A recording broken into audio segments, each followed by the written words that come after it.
Simba had always known the Pride Lands as a place of beauty and peace, but after his father, Mufasa, died, it became a place of fear and guilt. Overcome with sadness, Simba ran away from everything, choosing exile in the jungles far from his kingdom. For years, he lived a carefree life, free from responsibility and the painful memories that haunted him. But deep down, Simba felt a growing emptiness. He knew he couldn't avoid his past forever. One day, while in the jungle, he met Nala, his childhood friend.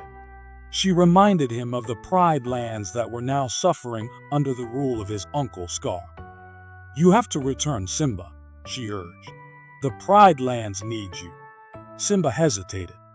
The idea of returning to face his past terrified him. The guilt of his father's death, the shame he felt for abandoning his kingdom, he wasn't sure he could face it all.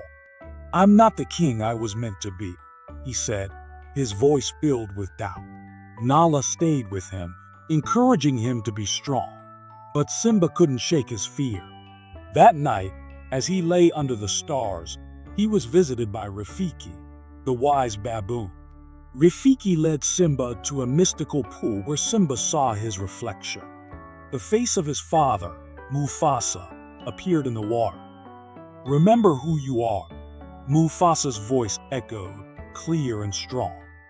"You are my son and the true king. The Pride Lands need you to be who you are meant to be." Simba felt a wave of emotion rush over him. It was as if all the years of fear and doubt had finally lifted. He realized that his father's wisdom wasn't just for the past, it was for the present. Simba had been running away from his responsibilities and fears, but now he understood that to become the king he was destined to be, he had to face the fears he had been avoiding for so long. The next morning, Simba made the courageous decision to return home. He marched back to the Pride Lands, ready to face Scar, to face his past, and to take on the responsibility that had always been his. As he stood before the Pride Lands, he knew this moment would define him, not just as a king, but as someone who had the courage to overcome his fears and lead with strength. Simba fought with determination and reclaimed his rightful place as king. The Pride Lands were restored, and Simba knew that facing his fears had not only saved his kingdom, but had also helped him discover the true power within himself. What we can learn.